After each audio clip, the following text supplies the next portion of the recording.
আসসালামু আলাইকুম। আমি মোহাম্মদ সাদ্দাম হোসেন। ইজি ট্রিক্স এডুকেশনের পক্ষ থেকে তোমাদের জানাচ্ছি অনেক অনেক শুভেচ্ছা এবং স্বাগতম। আমরা আজকে বাস্তব সংখ্যা নিয়ে বিস্তারিত আলোচনা করব ইনশাল্লাহ। বাস্তব সংখ্যা নবম ও দশম শ্রেণীর প্রথম অধ্যায়। তো এই বাস্তব সংখ্যা নবম ও দশম শ্রেণী এবং এসএসসি পরীক্ষার্থীদের জন্য খুবই গুরুত্বপূর্ণ। তাই তোমরা ভিডিওটি স্কিপ না করে সম্পূর্ণ দেখবে। সম্পূর্ণ ভিডিওটি দেখলে ইনশাল্লাহ তোমরা অনেক বেশি উপকৃত হবে। তো বাস্তব সংখ্যা নিয়ে আলোচনা করার আগে আমাদেরকে জানতে হবে অঙ্ক কাকে বলে, অঙ্ক কি। সংখ্যা গঠনের জন্য যেসব প্রতীক বা চিহ্ন ব্যবহার করা হয়, আমি আবার বলছি, সংখ্যা গঠনের জন্য যেসব প্রতীক বা চিহ্ন ব্যবহার করা হয় সেগুলোকে অঙ্ক বলে। সংখ্যা গঠনের জন্য যেসব প্রতীক বা চিহ্ন ব্যবহার করা হয় তাকে অঙ্ক বলে।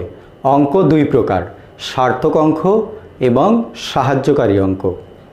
দেখো, সার্থক অঙ্ক হচ্ছে 1, 2, 3, 4, 5, 6, 7, 8, 9।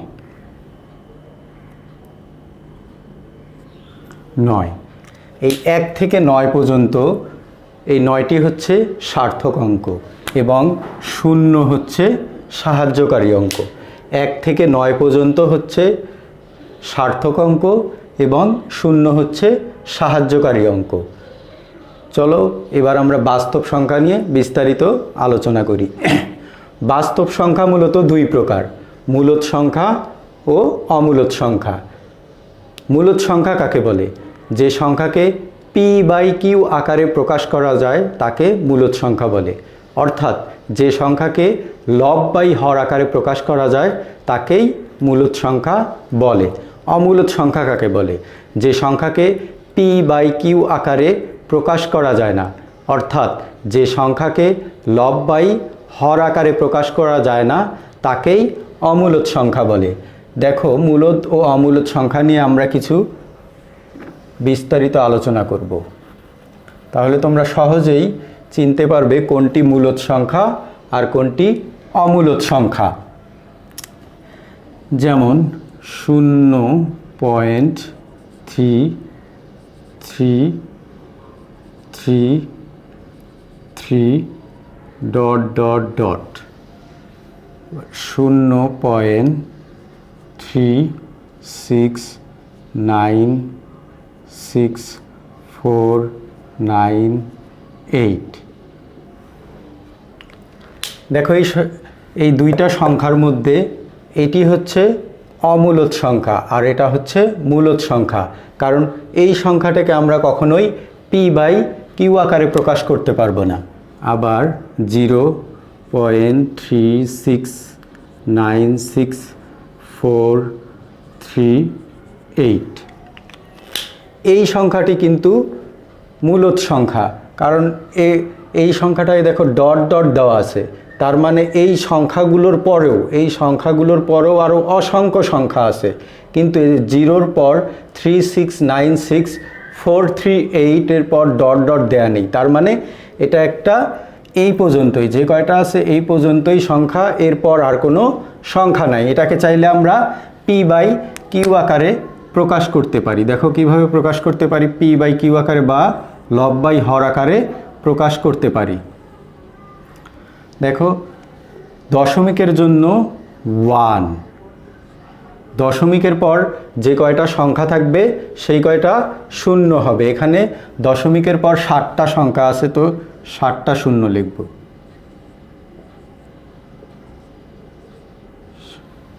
দশমিকের পর 60টা সংখ্যা ছিল, আমরা 60টা শূন্য লিখেছি।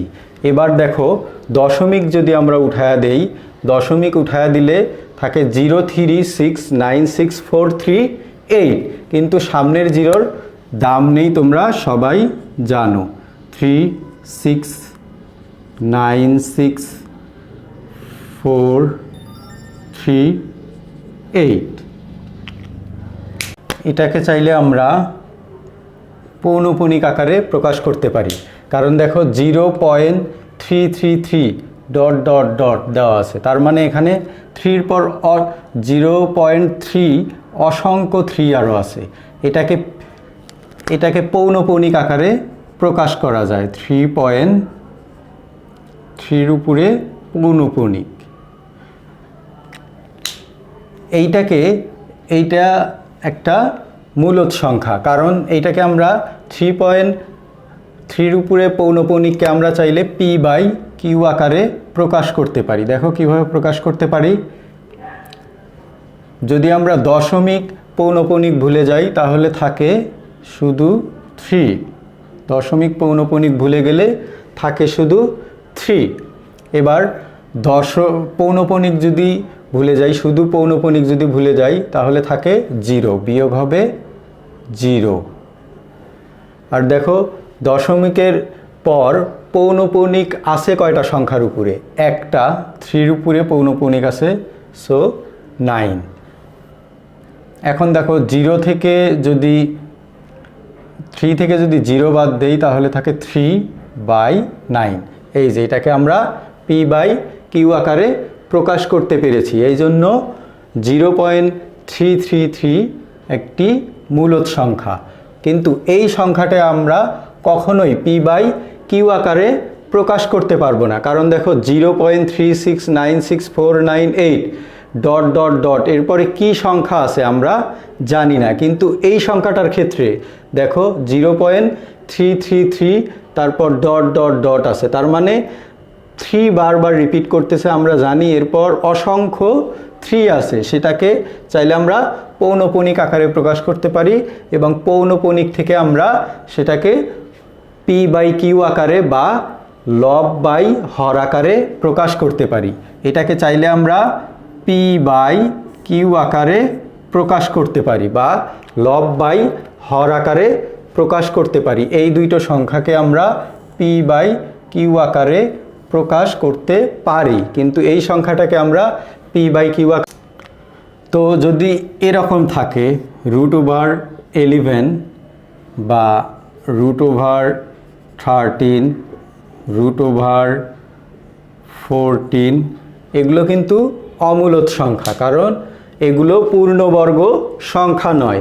এগুলো কোনো পূর্ণবর্গ সংখ্যা নয়, তাই এগুলো অমূলদ সংখ্যা, মূলদ সংখ্যা নয়। পূর্ণবর্গ যে সংখ্যাগুলো থাকবে, যেমন দেখো 2, 4, 3-র উপরে বর্গ থাকলে 9, 4-এর উপরে বর্গ থাকলে 16, 5-এর উপরে বর্গ থাকলে 25, 6-এর উপরে বর্গ থাকলে 36, 7-এর উপরে বর্গ থাকলে 49, 8-এর উপর বর্গ থাকলে 64, 9-এর উপর বর্গ থাকলে 81। এইরকম এই সংখ্যাগুলো যদি √ওভারের মধ্যে থাকে সেটা কিন্তু মূলদ সংখ্যা।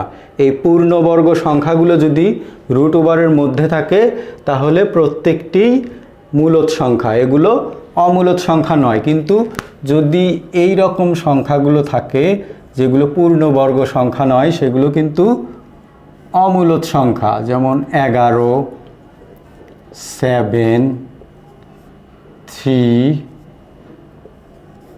2, 5,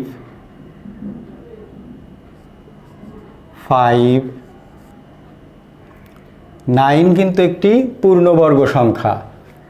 আবার 13, 14 এগুলো প্রত্যেকটি অমূলদ সংখ্যা। আর এই পূর্ণবর্গ যদি কোনো সংখ্যা থাকে সেগুলো মূলদ সংখ্যা।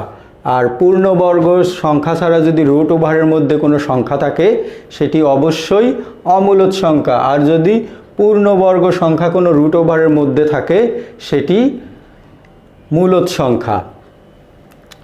আশা করি তোমরা বুঝতে পারছো কোনটি মূলদ সংখ্যা এবং কোনটি অমূলদ সংখ্যা। যে সংখ্যাকে p/q আকারে প্রকাশ করতে পারবো আমরা, যে সংখ্যাকে p/q আকারে আমরা প্রকাশ করতে পারবো সেটি মূলদ সংখ্যা। আর যে সংখ্যাকে আমরা p/q আকারে প্রকাশ করতে পারবো না, সেটি অমূলদ সংখ্যা। তো মূলদ সংখ্যা মূলত দুই প্রকার, পূর্ণ সংখ্যা, ভগ্নাংশ সংখ্যা। মূলদ সংখ্যা মূলত দুই প্রকার, পূর্ণ সংখ্যা, ভগ্নাংশ সংখ্যা। পূর্ণ সংখ্যা কাকে বলে? শূন্য সহ সকল ধনাত্মক ও ঋণাত্মক কিন্তু খণ্ডিত নয়, তাকে পূর্ণ সংখ্যা বলে। আমি আবার বলছি, পূর্ণ সংখ্যা কাকে বলে? শূন্য সহ সকল ধনাত্মক ও ঋণাত্মক কিন্তু খণ্ডিত নয়, তাকে পূর্ণ সংখ্যা বলে। আমি আবার বলছি, পূর্ণ সংখ্যার সেটকে জেড দ্বারা প্রকাশ করা হয়। তোমাদের অবশ্যই এটা মনে রাখতে হবে, পূর্ণ সংখ্যার সেটকে জেড দ্বারা প্রকাশ করা হয়। 0, -1, -2, -3, -4 ... আবার 1, 2, 3, 4 ... এটা হচ্ছে পূর্ণ সংখ্যার সেট। মানে শূন্য সহ সকল ধনাত্মক ও ঋণাত্মক সংখ্যাকে পূর্ণ সংখ্যা বলে, কিন্তু সেটা খণ্ডিত আকারে থাকবে না, মানে ভাঙা আকারে থাকবে না। যেমন দেখো 3.50, এটা কিন্তু পূর্ণ সংখ্যা নয়, কারণ এটা একটা ভাঙা অংশ। 3.50 কোনো পূর্ণ সংখ্যা নয়, এই কারণে এটি পূর্ণ সংখ্যা নয়। আবার এইরকম থাকতে পারে 4/5, এটাও কিন্তু একটি পূর্ণ সংখ্যা নয়, কারণ এটি ভাঙা অংশ। এরকম যদি ভাঙা অংশ থাকে সেটা পূর্ণ সংখ্যা নয়। পূর্ণ সংখ্যা হবে, সেটা প্লাস হোক মাইনাস হোক, সেটা এক থেকে বড় হবে শূন্য সহ সকল ধনাত্মক ও ঋণাত্মক সংখ্যাকে পূর্ণ সংখ্যা বলে। এরকম ভাঙা অংশ থাকলে সেটা পূর্ণ সংখ্যা নয়। যেমন 5.0069334, এটা পূর্ণ সংখ্যা নয়। আবার 4.3, এটাও কিন্তু পূর্ণ সংখ্যা নয়। যেমন 8, এটা একটা পূর্ণ সংখ্যা। 4, এটা একটা পূর্ণ সংখ্যা। 3, এটা একটা পূর্ণ সংখ্যা, এটি একটি পূর্ণ সংখ্যা। 9, এটি একটি পূর্ণ সংখ্যা। তোমরা আশা করি বুঝতে পারছো যে দশমিক থাকবে না এবং ভগ্নাংশ আকারে থাকবে না। দশমিক থাকবে না মানে ভাঙা কোনো অংশ থাকবে না, সেটাই হচ্ছে পূর্ণ সংখ্যা। পূর্ণ সংখ্যা মূলত তিন প্রকার, ধনাত্মক, শূন্য ও ঋণাত্মক। ধনাত্মক পূর্ণ সংখ্যা কোনটি? ধনাত্মক পূর্ণ সংখ্যা হচ্ছে যেমন 9, 4, 3, 8, 6, এগুলো হচ্ছে ধনাত্মক পূর্ণ সংখ্যা। ধনাত্মক পূর্ণ সংখ্যার সংজ্ঞা হচ্ছে এক থেকে বড় কিন্তু খণ্ডিত নয়, তাকে ধনাত্মক পূর্ণ সংখ্যা বলে। এক থেকে বড় হবে, কম হবে না, মানে পজিটিভ নাম্বার হবে, নেগেটিভ নাম্বার হবে না। এক থেকে বড় সকল ধনাত্মক কিন্তু খণ্ডিত নয়, খণ্ডিত আকারে থাকবে না। যেমন 6.50, এটা কিন্তু পূর্ণ সংখ্যা নয়, ধনাত্মক পূর্ণ সংখ্যা নয়। সংখ্যাটি ধনাত্মক কিন্তু পূর্ণ সংখ্যা নয়। ধনাত্মক পূর্ণ সংখ্যা অবশ্যই কোনো ভাঙা অংশ থাকবে না, মানে দশমিক আকারে কোনো কিছু থাকবে না বা ভগ্ন অংশ আকারে ভাঙা থাকবে না, সেটাই হচ্ছে ধনাত্মক পূর্ণ সংখ্যা। আর শূন্য একটি পূর্ণ সংখ্যা, কারণ পূর্ণ সংখ্যার সংজ্ঞা হচ্ছে শূন্য সহ সকল ধনাত্মক ও ঋণাত্মক সংখ্যাকে পূর্ণ সংখ্যা বলে। এবার ঋণাত্মক তো তোমরা বুঝতেই পারছো ঋণাত্মক কোনটা। যেমন 9, -4, -3, -8, -6, এগুলো হচ্ছে ঋণাত্মক পূর্ণ সংখ্যা। ঋণাত্মক পূর্ণ সংখ্যার সংজ্ঞা হচ্ছে এক থেকে ছোট কিন্তু খণ্ডিত নয়, তাকে ঋণাত্মক পূর্ণ সংখ্যা বলে। এক থেকে ছোট কিন্তু খণ্ডিত নয়, ভাঙা আকারে থাকবে না, ভাঙা থাকবে না। যেমন -9.50, এটা কিন্তু পূর্ণ সংখ্যা, ঋণাত্মক পূর্ণ সংখ্যা নয়, কারণ এটা ভাঙা অংশ আছে। যেমন 4.60, এটাও কিন্তু পূর্ণ সংখ্যা নয়, কারণ এটা ভাঙা অংশ আছে। এটা পূর্ণ সংখ্যা নয়, ঋণাত্মক পূর্ণ সংখ্যা নয়। -4.60 এটা ঋণাত্মক পূর্ণ সংখ্যা নয়। আশা করি তোমরা বুঝতে পারছো ধনাত্মক পূর্ণ সংখ্যা কোনটা। ধনাত্মক পূর্ণ সংখ্যা হচ্ছে এক থেকে বড় কিন্তু খণ্ডিত নয়, তাকে ধনাত্মক পূর্ণ সংখ্যা বলে। আর ঋণাত্মক পূর্ণ সংখ্যা হচ্ছে এক থেকে ছোট কিন্তু খণ্ডিত নয় বা ভাঙা নয়, তাকে ঋণাত্মক পূর্ণ সংখ্যা বলে। আর শূন্য তো হচ্ছে সেট, এই যে এই সেট, এটা হচ্ছে সেট। আর এই সেটকে প্রকাশ করা হয় জেড দ্বারা, মনে রাখবে। পূর্ণ সংখ্যার সেটকে জেড দ্বারা প্রকাশ করা হয়। শূন্য সহ সকল ধনাত্মক ও ঋণাত্মক সংখ্যাকে পূর্ণ সংখ্যা বলে। এবার ধনাত্মক পূর্ণ সংখ্যাকে 3 ভাগে ভাগ করা হয়েছে। ধনাত্মক পূর্ণ সংখ্যাকে 3 ভাগে ভাগ করা হয়েছে: মৌলিক সংখ্যা, 1 ও যৌগিক সংখ্যা। মৌলিক সংখ্যা, 1 ও যৌগিক সংখ্যা। মৌলিক সংখ্যা কাকে বলে? মৌলিক সংখ্যা হচ্ছে যে সংখ্যার 1 এবং ওই সংখ্যা ব্যতীত অন্য কোনো গুণনীয়ক নেই। যে সংখ্যার 1 এবং ওই সংখ্যা ব্যতীত অন্য কোনো গুণনীয়ক নেই তাকে বলে মৌলিক সংখ্যা। যেমন দেখো 3 দেখো গুণনীয়ক 3 × 1। এই 3 এবং 1 ব্যতীত 3 কিন্তু অন্য কোনো গুণনীয়ক নেই, তাই 3 একটি মৌলিক সংখ্যা। 3, 1 এবং 3 ব্যতীত 3 কোনো অন্য কোনো গুণনীয়ক নেই, তাই 3 একটি মৌলিক সংখ্যা। কারণ মৌলিক সংখ্যার সংজ্ঞা হচ্ছে 1 এবং ওই সংখ্যা ব্যতীত যে সংখ্যার অন্য কোনো গুণনীয়ক নেই তাকেই মৌলিক সংখ্যা বলে। আবার যেমন 5 × 1, দেখো এই দুইটা গুণনীয়ক ছাড়া কিন্তু 5 এর অন্য কোনো গুণনীয়ক নেই, তাই 5 একটি মৌলিক সংখ্যা। আবার দেখো 6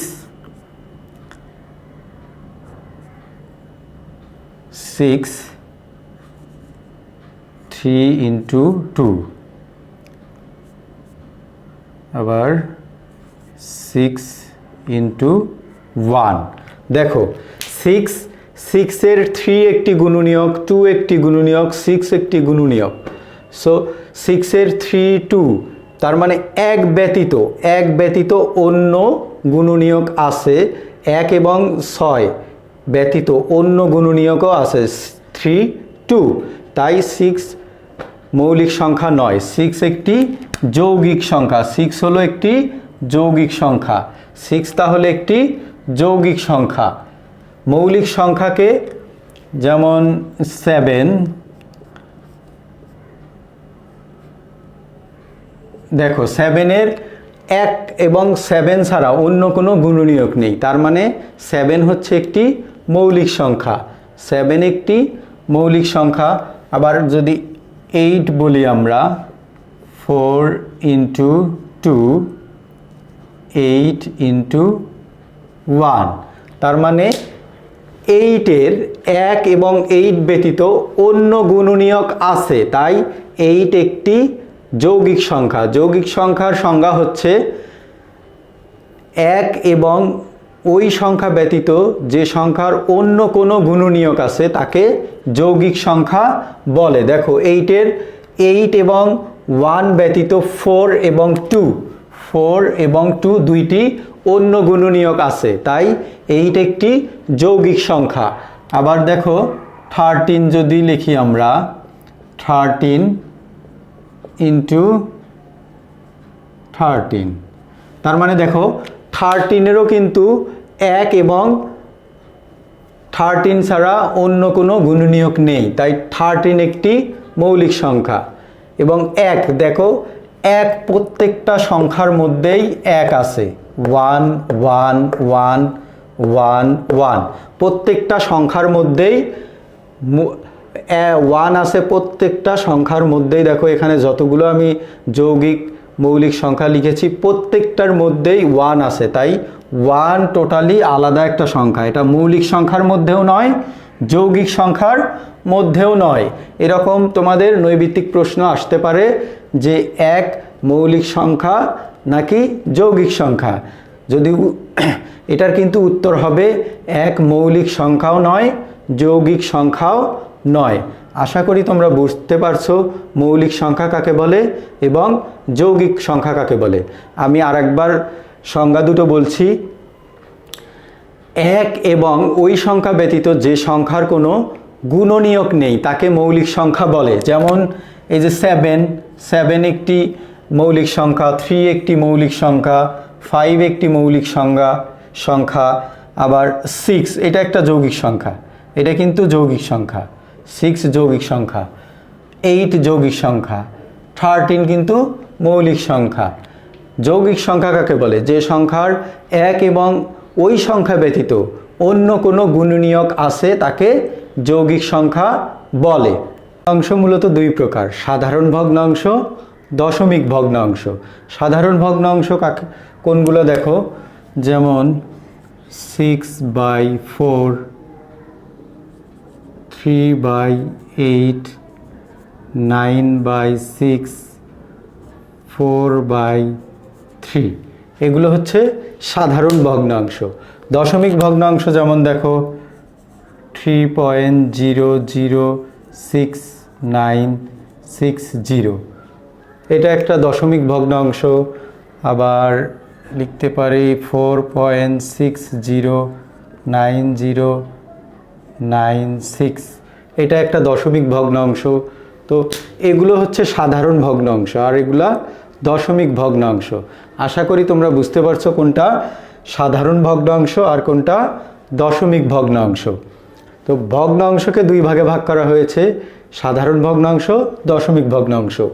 এইগুলো হচ্ছে সাধারণ ভগ্নাংশ আর এগুলো হচ্ছে দশমিক ভগ্নাংশ। সাধারণ ভগ্নাংশকে আবার দুই ভাগে ভাগ করা হয়েছে, সাধারণ ভগ্নাংশকে আবার দুই ভাগে ভাগ করা হয়েছে প্রকৃত ভগ্নাংশ আর অপ্রকৃত ভগ্নাংশ। প্রকৃত ভগ্নাংশ কাকে বলে? যে ভগ্নাংশের হর অপেক্ষায় লব ছোট তাকে প্রকৃত ভগ্নাংশ বলে। যে ভগ্নাংশের হর অপেক্ষায় লব ছোট তাকে প্রকৃত ভগ্নাংশ বলে। অপ্রকৃত ভগ্নাংশ কাকে বলে? যে ভগ্নাংশের লব অপেক্ষায় হর ছোট, যে ভগ্নাংশের লব অপেক্ষায় হর ছোট তাকে অপ্রকৃত ভগ্নাংশ বলে। যেমন দেখো এইটা একটা অপ্রকৃত ভগ্নাংশ, এটি একটি প্রকৃত ভগ্নাংশ। দেখো এই ভগ্নাংশটার হর ছোট কিন্তু লব বড়, এই কারণে এটি একটি অপ্রকৃত ভগ্নাংশ। এই ভগ্নাংশটির দেখো লব বড় কিন্তু হর ছোট, তাই এটি একটি প্রকৃত ভগ্নাংশ।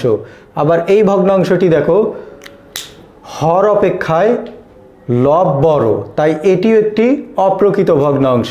এই ভগ্নাংশটিও একটি অপ্রকৃত ভগ্নাংশ। দেখো আরও আমরা উদাহরণ দিতে পারি, যেমন 10/3, এটি একটি অপ্রকৃত ভগ্নাংশ। আবার আমরা লিখতে পারি 3/10, দেখো এটি একটি অপ্রকৃত ভগ্নাংশ আর এটি একটি প্রকৃত ভগ্নাংশ। কারণ প্রকৃত ভগ্নাংশের সংজ্ঞা হচ্ছে যে ভগ্নাংশের হর অপেক্ষায় লব ছোট তাকে প্রকৃত ভগ্নাংশ বলে, আর যে ভগ্নাংশের লব অপেক্ষায় হর ছোট তাকে অপ্রকৃত ভগ্নাংশ বলে। আবার এই অপ্রকৃত ভগ্নাংশকে অপ্রকৃত ভগ্নাংশের আরেকটা রূপ হচ্ছে মিশ্র ভগ্নাংশ। দেখো মিশ্র ভগ্নাংশ কিভাবে, এটি একটি অপ্রকৃত ভগ্নাংশ। 10/3 একটি অপ্রকৃত ভগ্নাংশ। 3 × 9 থাকে, বিয়োগ করলে থাকে 1 চলে যাবে লবে, আর এই 3 আসবে নিচে। দেখো এই যে, তাহলে আমরা পেলাম কি 3 সমস্ত 3-এর 1। এটি একটি মিশ্র ভগ্নাংশ। এই তোমার অপ্রকৃত ভগ্নাংশের আরেকটি রূপই হচ্ছে মিশ্র ভগ্নাংশ। মিশ্র ভগ্নাংশ কিন্তু আর অপ্রকৃত ভগ্নাংশ একই জিনিস, মানে একজন ব্যক্তির দুইটি নাম, সেই রকম আর কি। এই যেমন এই অপ্রকৃত ভগ্নাংশটাকে আমরা মিশ্র আকারে প্রকাশ করতে পারি। আবার দেখো মিশ্রটাকে আমরা আবার অপ্রকৃত আকারে নিতে পারি। মিশ্র ভগ্নাংশকে অপ্রকৃত নেওয়ার নিয়ম হচ্ছে সমস্ত আর হরে গুণন হবে, তাহলে 3 × 9 আর লব যোগ হবে, তাহলে 10। 3 × 9 আর 1-এ 10 আর 3 এই 3। তো এই যে আমরা এটাকে মিশ্র আকারে নিছিলাম, সেটাকে আবার প্রকৃত আকারে নিলাম। 3-এর 10কে আমরা মিশ্র আকারে নিয়েছিলাম, সেটাকে আবার অপ্রকৃত আকারে নিলাম। তো আশা করি তোমরা প্রকৃত অপ্রকৃত ভগ্নাংশ বুঝতে পারছো। আমি আরেকবার রিভাইজ দেই। প্রকৃত ভগ্নাংশ কাকে বলে? যে ভগ্নাংশের হর অপেক্ষায় লব ছোট তাকে প্রকৃত ভগ্নাংশ বলে, আর যে ভগ্নাংশের লব অপেক্ষায় হর ছোট তাকে অপ্রকৃত ভগ্নাংশ বলে। আশা করি তোমরা বুঝতে পারছো প্রকৃত অপ্রকৃত ভগ্নাংশ। এবার দশমিক ভগ্নাংশ। দশমিক ভগ্নাংশ 2 প্রকার, সসীম ভগ্নাংশ আর অসীম আবৃত্ত ভগ্নাংশ। সসীম ভগ্নাংশ কোনটা? দেখো সসীম ভগ্নাংশ হলো যেমন 3.3036। এই যে দশমিকের পর নির্দিষ্ট কিছু সংখ্যা থাকবে, দশমিকের পর নির্দিষ্ট কিছু সংখ্যা থাকবে, ডট ডট থাকবে না, সেটা হচ্ছে সসীম ভগ্নাংশ। মানে দশমিকের পর তোমার নির্দিষ্ট কিছু অঙ্ক থাকবে, দশমিকের পর নির্দিষ্ট কিছু অঙ্ক থাকবে। আর অসীম আবৃত্ত দশমিক ভগ্নাংশ দেখো যেমন থাকতে পারে 9.3636 ডট ডট ডট ডট দেওয়া আছে। 9.363636 ডট ডট, তার মানে দশমিকের পর অসংখ্য 3636 আছে, কিন্তু সেটা আবৃত্ত, সেটাকে আমরা চাইলে পৌনঃপুনিক আকারে প্রকাশ করতে পারি। দেখো কিভাবে পৌনঃপুনিক আকারে প্রকাশ করতে পারি। 3.36, 3-র উপরে পৌনঃপুনিক, 6-এর উপরে পৌনঃপুনিক। এটা আছে অসীম আকারে, কিন্তু 3636 বারবার রিপিট করছে, এই কারণে এটাকে আমরা পৌনঃপুনিক আকারে লিখতে পারি। এটাকে আমরা চাইলে আবার ভগ্নাংশ আকারে প্রকাশ করতে পারি। যেমন দেখো কিভাবে, যদি আমরা দশমিকও ভুলে যাই, পৌনঃপুনিকও ভুলে যাই, তাহলে থাকে কি 3936। এবার দেখব পৌনঃপুনিক আছে কোনটার উপরে, কয়টার উপরে? পৌনঃপুনিক এই 2টার উপরে আছে, 2টা বাদ। পৌনঃপুনিক নাই কয়টার উপরে? শুধু 9-এর উপরে পৌনঃপুনিক নাই, বিয়োগ 9 হবে। সো এখন দেখো হর কি হবে? পৌনঃপুনিক আছে কয়টা সংখ্যার উপরে? দশমিকের পর। এবার দশমিকের পর শুধু দেখবে, যখন হর লিখবা তখন শুধু দশমিকের পরে তাকাবে। দশমিক আছে, দশমিকের পর পৌনঃপুনিক আছে কয়টা সংখ্যার উপরে? আছে 2টা সংখ্যার উপরে আছে, 3-র উপরে আছে আর হলো 6-এর উপরে আছে। 3-র জন্য একটা 9, 6-এর জন্য একটা 9। যে কয়টা দশমিকের পর যে কয়টা সংখ্যার উপরে পৌনঃপুনিক থাকবে সেই কয়টা 9 হবে, আর দশমিকের পর যে কয়টার উপরে পৌনঃপুনিক থাকবে না সেই কয়টা এখানে 0 হবে। যেমন আমি উদাহরণ হিসাবে দেখাই 3.606, এখানে এইটার উপরে 6-এর উপরে পৌনঃপুনিক আছে না 0-র উপরে পৌনঃপুনিক আছে। তাহলে এটাকে আমরা ভগ্নাংশ আকারে কিভাবে প্রকাশ করি দেখো, দশমিকে যদি আমরা ভুলে যাই পৌনঃপুনিকও ভুলে যাই তাহলে থাকে কি 3606। এবার বিয়োগের সময় তোমরা তাকাবা যে দশমিক আর তাকাবা না, শুধু পৌনঃপুনিক আছে কয়টা সংখ্যার উপরে, 2টা সংখ্যার উপরে পৌনঃপুনিক নাই। কোন 2টা সংখ্যার উপরে? 36 বিয়োগ হবে 36। আর এবার নিচে হর কি হবে দেখো, পৌনঃপুনিক আছে কয়টা সংখ্যার উপরে? 2টা, 0-র উপরে আছে 6-এর উপরে আছে, তাহলে 2টা 9 হবে। আর পৌনঃপুনিক নাই কয়টা সংখ্যার উপরে? দশমিকের পর একটা সংখ্যার উপরে, এই জন্য এখানে একটা 9 হবে। তার মানে দশমিক পৌনঃপুনিক ভুলে গেলে থাকে 3606। এবার দেখবা পৌনঃপুনিক আছে কয়টা সংখ্যার উপরে? 2টা সংখ্যার উপরে আছে, 2টা বাদ। পৌনঃপুনিক ছাড়া কয়টা সংখ্যা আছে? 36 আছে, -36। এবার তাকাবা দশমিকের পর পৌনঃপুনিক আছে কয়টা সংখ্যার উপরে? আছে 2টা সংখ্যার উপরে, 2টা 9 লিখছি। দশমিকের পর পৌনঃপুনিক নাই কয়টা সংখ্যার উপরে? একটা সংখ্যার উপরে পৌনঃপুনিক নাই, 6-এর উপরে, এই জন্য সসীম হচ্ছে যেমন 6.90604, এটা একটা সসীম ভগ্নাংশ। 3.909090 এইরকম ডট ডট দেওয়া আছে।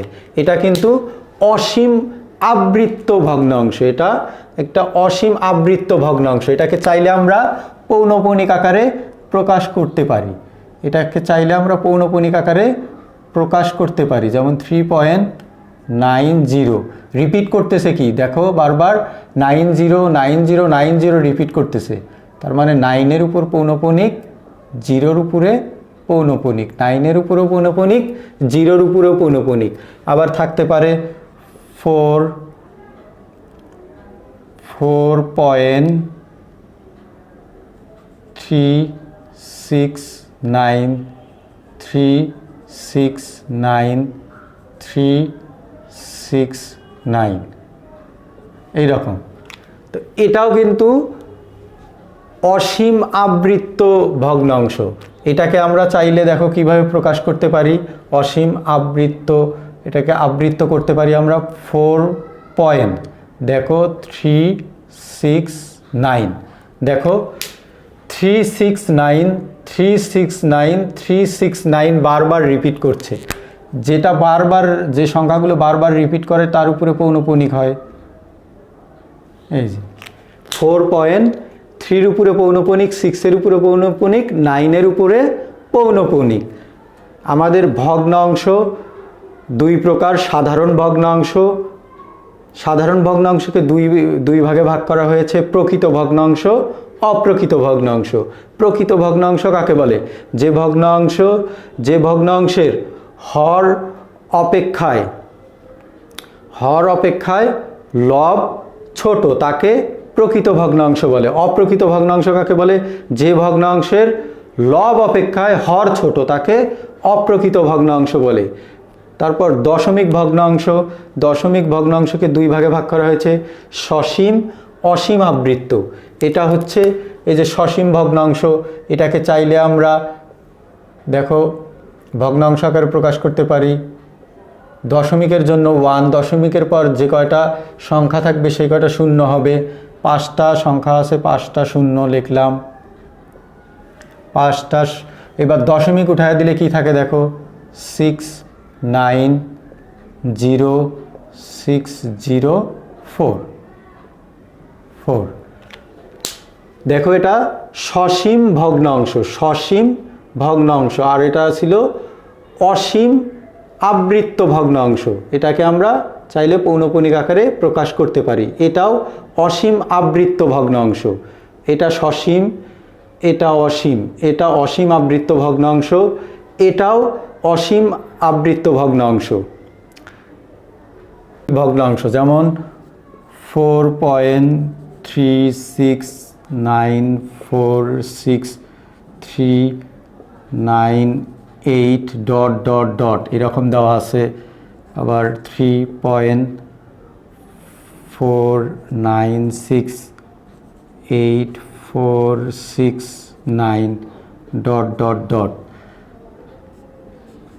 5.4396389 ডট ডট ডট। দেখো, এগুলো হচ্ছে অসীম অনাবৃত্ত দশমিক ভগ্নাংশ। এগুলোকে চাইলেও আমরা কখনো পি বাই কিউ আকারে প্রকাশ করতে পারবো না। এটাকেও আমরা চাইলেও পি বাই কিউ আকারে প্রকাশ করতে পারবো না। যদি সংখ্যাগুলো বারবার রিপিট করতো তাহলে আমরা এগুলোকে পি বাই কিউ আকারে প্রকাশ করতে পারতাম, কিন্তু এগুলো সংখ্যাগুলো যেহেতু বারবার রিপিট করতেছে না, শেষে দেয়া আছে ডট ডট ডট, তার মানে এই 8-এর পর আরও অসংখ্য সংখ্যা আছে, এই 9-এর পর আরও অসংখ্য সংখ্যা আছে, এই 9-এর পর আরও অসংখ্য সংখ্যা আছে, এই কারণে আমরা এই সংখ্যাগুলোকে কোনো সময়ই পৌনঃপুনিক আকারে বা পি বাই কিউ আকারে প্রকাশ করতে পারবো না। আশা করি তোমরা বুঝতে পারছো অসীম অনাবৃত্ত দশমিক ভগ্নাংশ কোনটি, যেটাকে আমরা কখনোই পি বাই কিউ আকারে প্রকাশ করতে পারবো না, সেটাই হচ্ছে অসীম অনাবৃত্ত দশমিক ভগ্নাংশ। আমরা আজকে বাস্তব সংখ্যা নিয়ে মোটামুটি আলোচনা করেছি। ইনশাল্লাহ পরবর্তী ক্লাসে তোমাদের মূল পাঠ্য বইয়ের যে অনুশীলনীর অঙ্কগুলো আছে সেগুলো করানোর চেষ্টা করব ইনশাআল্লাহ। সেই পর্যন্ত বিদায়, আল্লাহ হাফেজ।